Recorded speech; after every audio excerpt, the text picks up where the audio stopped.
You can't say it, but you know it's true. Good evening, everybody. It is an honor to be here at my last, and perhaps the last, White House Correspondents' Day.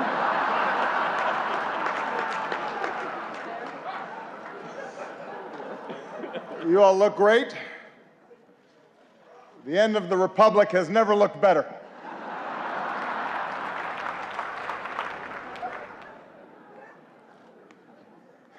I do apologize. I know I was a little late tonight. I was running on CPT.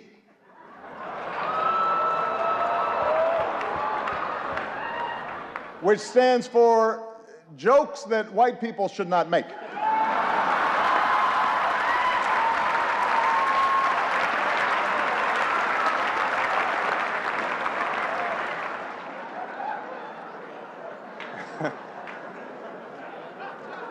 It's a tip for you, Jeff. Anyway, here we are. My 8th and final appearance at this unique event. And I am excited.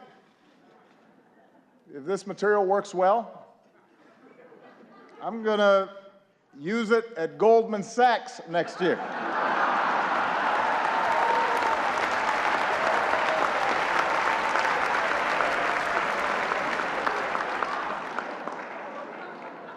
Earn me some serious Tubmans. That's right. That's right.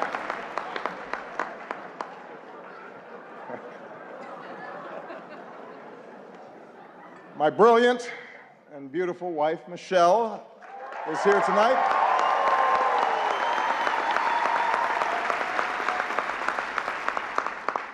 She looks so happy to be here. That's called practice. It's like learning to do 3-minute planks. She makes it look easy now, but next year at this time, someone else will be standing here in this very spot, and it's anyone's guess who she will be. But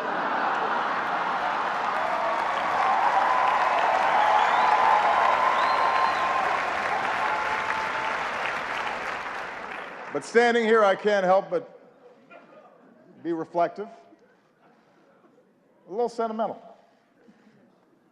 8 years ago, I said it was time to change the tone of our politics. In hindsight, I clearly should have been more specific.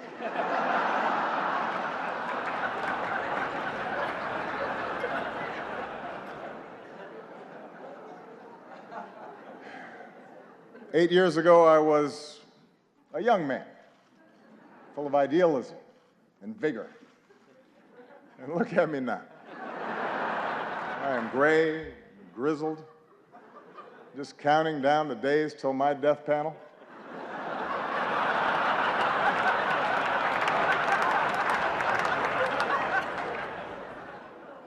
Hillary once questioned whether I'd be ready for a 3 a.m. phone call. Now I'm awake anyway because I got to go to the bathroom. I'm up.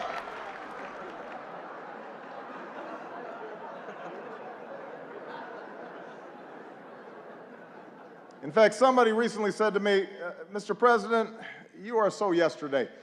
Justin Trudeau has completely replaced you. He's so handsome, he's so charming. He's the future.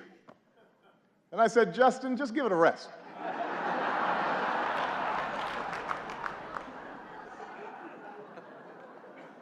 I resented that. Meanwhile, Michelle has not aged a day.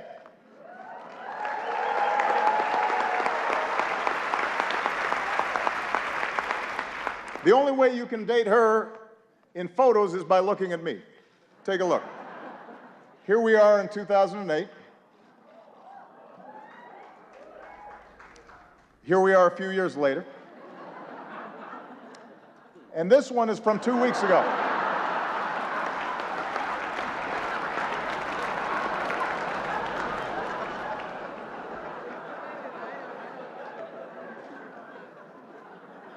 So time passes. In just 6 short months, I will be officially a lame duck, which means Congress now will flat out reject my authority, and Republican leaders won't take my phone calls. And this is going to take some getting used to. It's really going to, it's a curveball. I don't know what to do with it.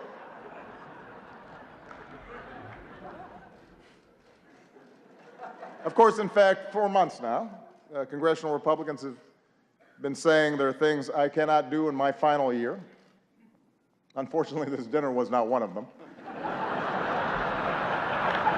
But on everything else, it's another story.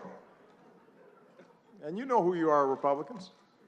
In fact, I think we've got Republican Senators Tim Scott and Cory Gardner. They're in the House, which reminds me, security, bar the doors. Judge Merrick Garland, come on out. We're going to do this right here, right now.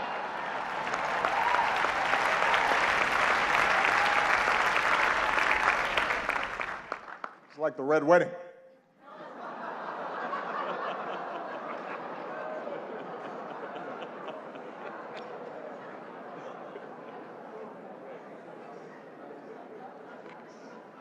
But it's not just Congress. Even some foreign leaders, they've been looking ahead, anticipating my departure. Last week, Prince George showed up to our meeting in his bathrobe. That was a slap in the face.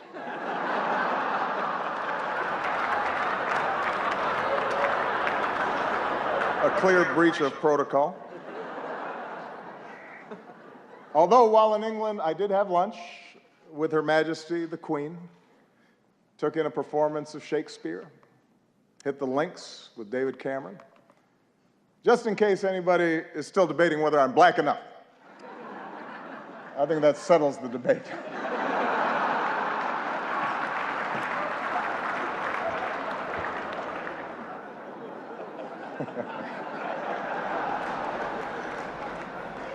I won't lie. Look, this is a tough transition. It's hard. Key staff are now starting to leave the White House. Even reporters have left me.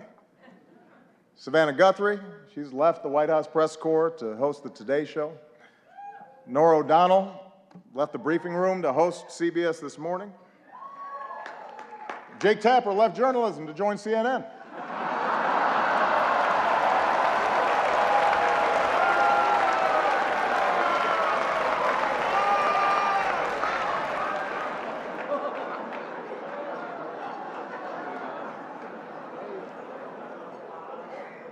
But the prospect of leaving the White House is a mixed bag. You might have heard that someone jumped the White House fence last week, but I have to give Secret Service credit. They found Michelle, brought her back. She's safe. She's safe back at home now.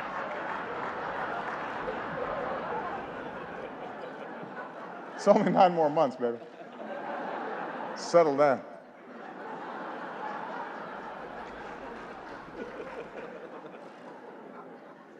And yet somehow, despite all this, despite the churn,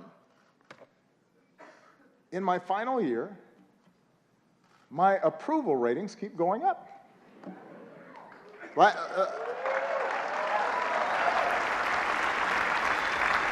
The last time I was this high, I was trying to decide on my major.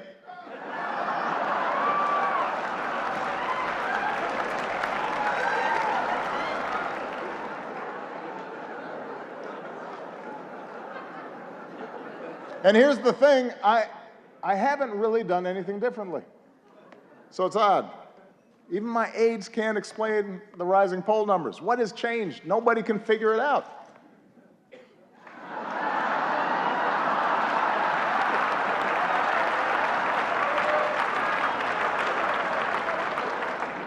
Puzzling. Anyway, in this last year, I do have more appreciation for those who've been with me on this amazing ride. Like one of our finest public servants, Joe Biden. God bless him. Love that guy. I love Joe Biden. I really do. And I want to thank him for his friendship, for his counsel, for always giving it to me straight, for not shooting anybody in the face. Thank you, Joe.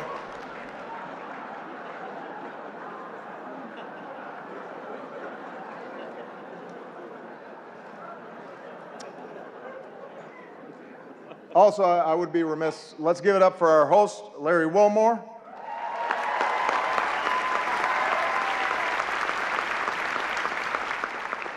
Also known as one of the two black guys who's not Jon Stewart. You're the South African guy, right? Okay. I love Larry. And his parents are here, who are from Evanston, which is a great town. I also would like to acknowledge some of the award-winning reporters that we have with us here tonight. Rachel McAdams, Mark Ruffalo, Leah Schreiber. Thank you all for everything that you've done. I'm just joking.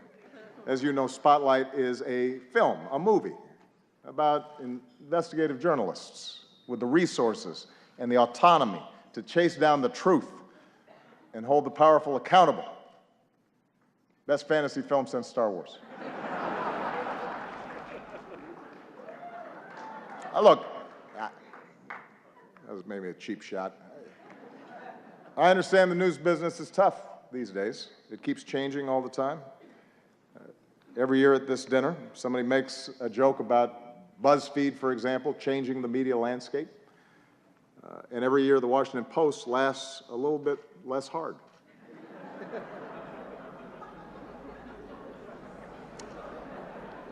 It's kind of a silence there, especially at the Washington Post table. GOP Chairman Reince Priebus is here as well. Glad to see that you feel that you've earned a night off. Congratulations on all your success. The Republican Party, the nomination process, it's all going great. Keep it up.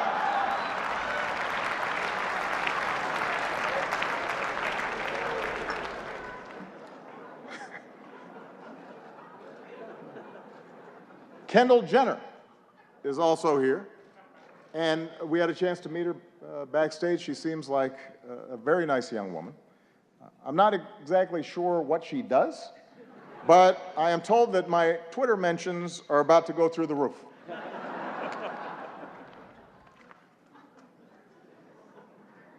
Helen Mirren is here tonight.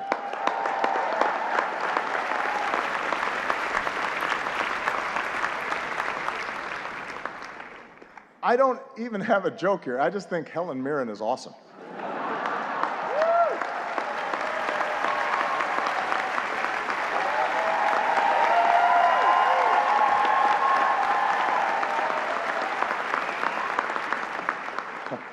She's awesome. Sitting at the same table, I see Mike Bloomberg.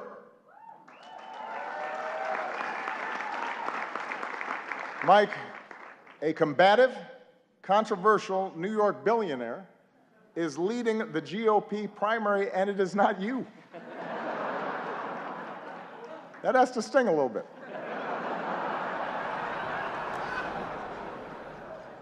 Although it's not an entirely fair comparison between you and the Donald. After all, Mike was a big city mayor. He knows policy in depth, and he's actually worth the amount of money that he says he is.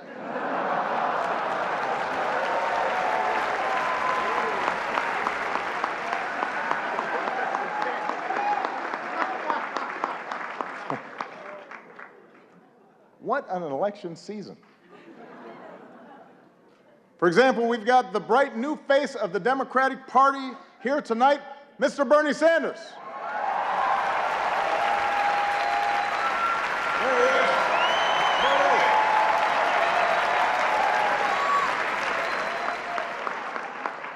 Bernie, you look like $1 million. Or to put it in terms you'll understand, you look like 37,000 donations of $27 each.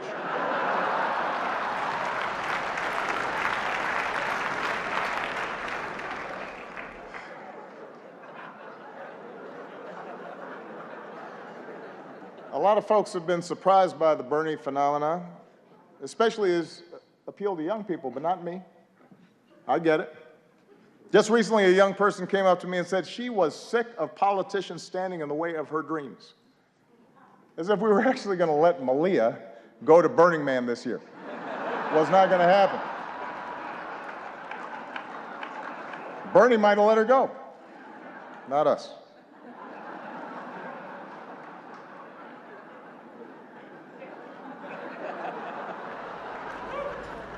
I am hurt, though, Bernie, that you've been distancing yourself a little from me. I mean, that's just not something that you do to your comrade.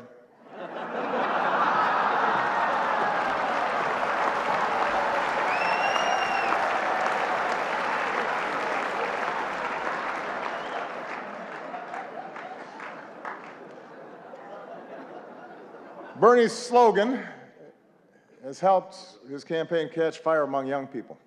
Feel the burn. Feel the burn. It's a good slogan. Hillary's slogan has not had the same effect. Let's see this.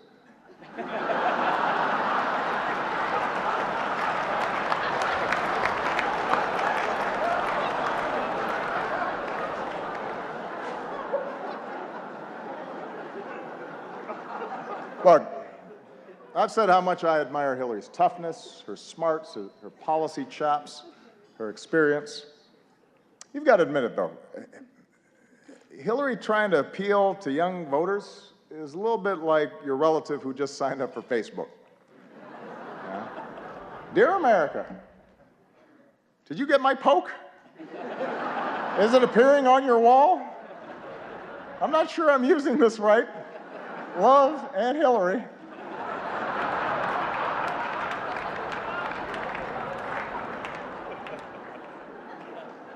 It's not entirely persuasive. Meanwhile, on the Republican side, things are a little more, how shall we say this, a little more loose. Just look at the confusion over the invitations to tonight's dinner. Guests were asked to check whether they wanted steak or fish, but instead, a whole bunch of you wrote in Paul Ryan.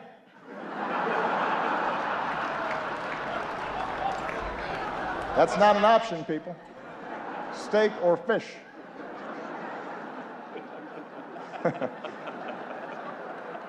You may not like steak or fish, but that's your choice.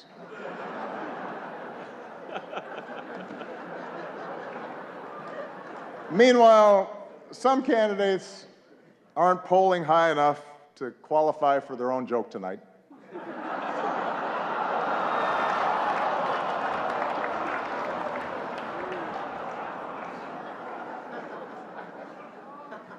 The rules were well established ahead of time. And then there's Ted Cruz. Ted had a tough week. He went to Indiana, Hoosier country, stood on a basketball court, and called the hoop a basketball ring.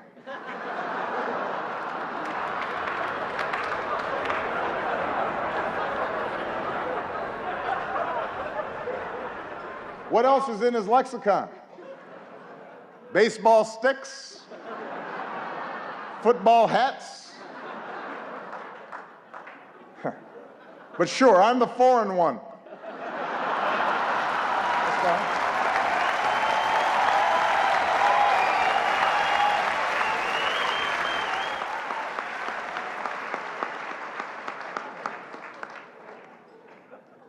Well, let me conclude tonight on a more serious note. I want to thank the Washington Press Corps. I want to thank Carol for all that you do. You know, the free press is central to our democracy, and nah, I'm just kidding. You know I've got to talk about Trump. Come on.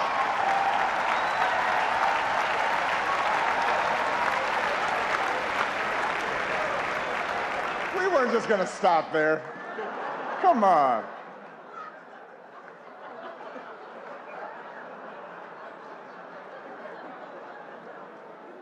Although I am a little hurt that he's not here tonight. We had so much fun the last time. And it is surprising. You've got a room full of reporters, celebrities, cameras, and he says no. Is this dinner too tacky for the Donald? What could he possibly be doing instead? Is he at home eating a Trump steak? Tweeting out insults to Angela Merkel?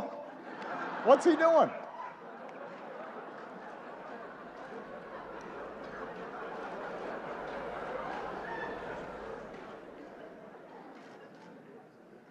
The Republican establishment is incredulous that he's their most likely nominee. Incredulous, shocking. They say Donald lacks the foreign policy experience to be president. But in fairness, he has spent years meeting with leaders from around the world. Miss Sweden, Miss Argentina, Miss Azerbaijan.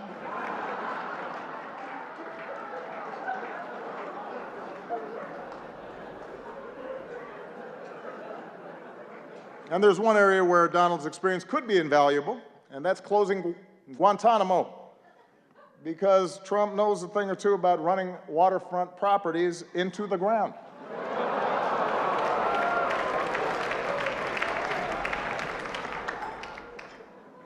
All right, that's probably enough. I mean, I've got more material. No. I don't want to spend too much time on the Donald. Following your lead, I want to show some restraint. Because I think we can all agree that from the start, he's gotten the appropriate amount of coverage, befitting the seriousness of his candidacy.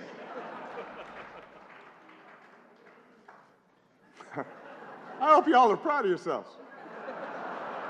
The guy wanted to give his hotel business a boost, and now we're praying that Cleveland makes it through July.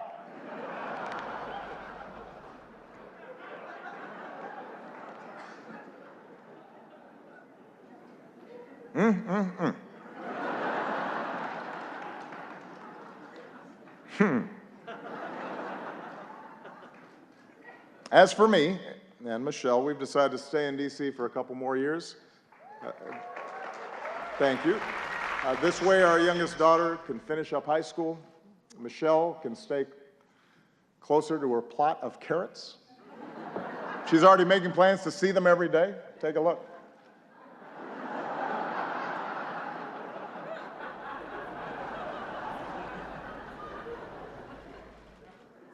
But our decision has actually presented a bit of a dilemma because traditionally presidents don't stick around after they're done.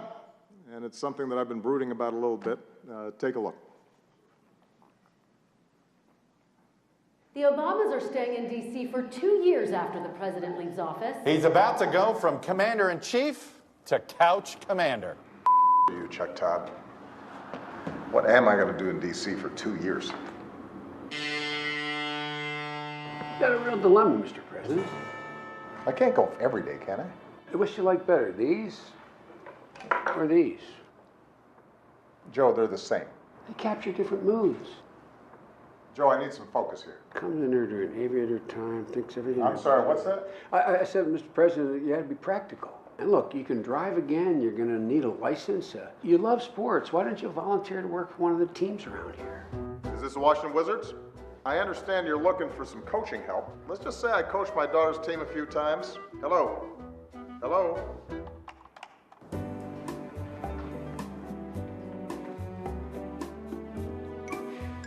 $44. Finally. So I'm going to be in D.C. for a while, and I thought I'd take up driving again. What's the name? Barack Hussein Obama. Yikes. Well, since you don't have a driver's license, you're gonna need a birth certificate. Really? Really. It's real. Is it? It's real. But is it? Oh, Michelle left her phone. Let's see here. Huh. She's got Snapchat. Obamacare is great, and it's really working. Sign up now. Breaking news. Michelle Obama in hot water after posting this video earlier today. Obamacare is great, and it's really working. Sign up now.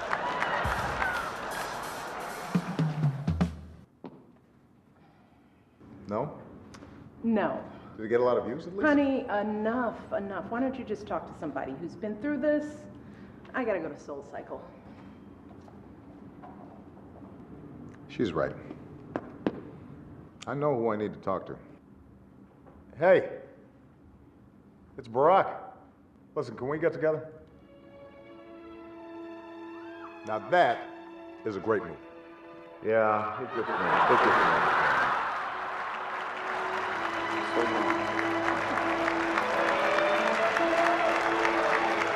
So, you got any advice for me? So now you want my advice? First, stop sending me all these LinkedIn requests. And second, here's the beauty of this whole thing. You've got all the time in the world to figure this out. You can just be you for a while. If you know how to do that again. So I can just be me. And I can wear my mom jeans in peace. I hate these tight jeans. Good. Yesterday, I had a beer at 11:30 in the morning. And you know, McDonald's now serves breakfast all day long. You know, Michelle's going to be at spin class, so she'll never know. Right. Let it go. You know, it won't be long. You'll be able to walk right out of the Oval Office singing zippity-doo-dah, zippity-yay. And you got plenty of time to work on your tan. And you know what? I finally got the grand bargain on a sweet Chevy Tahoe. Look here. Look here. Here. You want one? Breaking news, former President Barack Obama on his 347th round of golf for the year, and it's totally great. And Gloria, not a problem for anybody. I can't think of a reason to care, Wolf, and believe me, I've tried. There you go.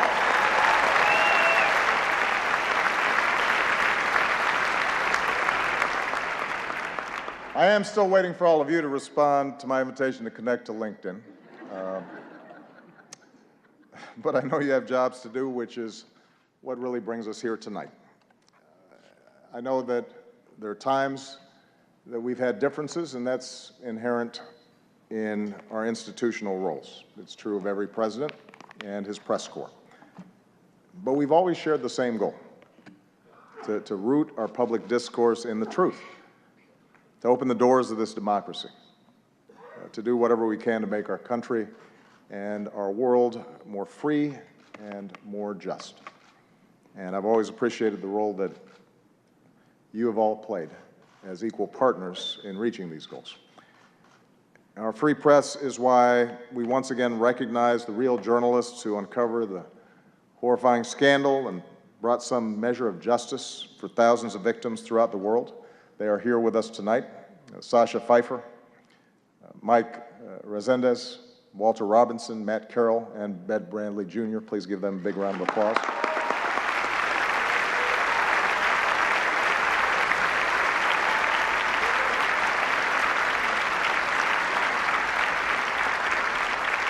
Our free press is why, once again, we honor Jason Rezaian. As Carol noted, last time this year we spoke of Jason's courage as he endured the isolation of an Iranian prison. This year we see that courage in the flesh, and it's a living testament to the very idea of a free press, and a reminder of the rising level of danger and political intimidation and physical threats faced by reporters overseas.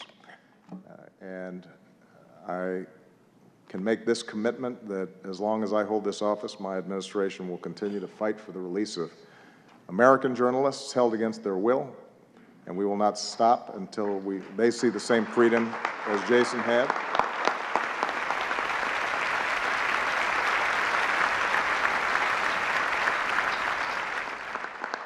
At home and abroad, journalists, like all of you, engage in the dogged pursuit of informing citizens and holding leaders accountable and making our government of the people possible.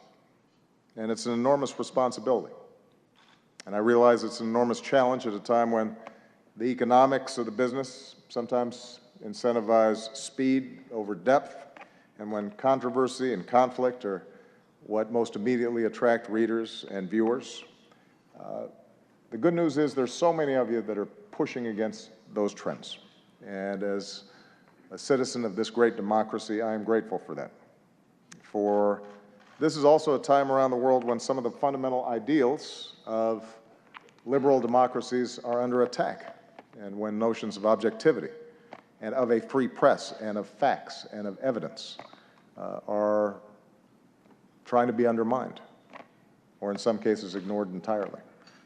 And in such a climate, it's not enough just to give people a megaphone. And that's why your power and your responsibility to dig and to question and to counter distortions and untruths is more important than ever. Taking a stand on behalf of what is true does not require you shedding your objectivity. In fact, it is the essence of good journalism. It affirms the idea that the only way we can build consensus, the only way that we can move forward as a country, the only way we can help the world mend itself is by agreeing on a baseline of facts when it comes to the challenges that confront us all. So this night is a testament to all of you who've devoted your lives to that idea, who push to shine a light on the truth every single day. So I want to close my final White House Correspondents' Dinner by just saying thank you. I'm very proud of what you've done. It has been an honor and a privilege to work side by side with you to strengthen our democracy. And with that, I just have two more words to say. Obama out.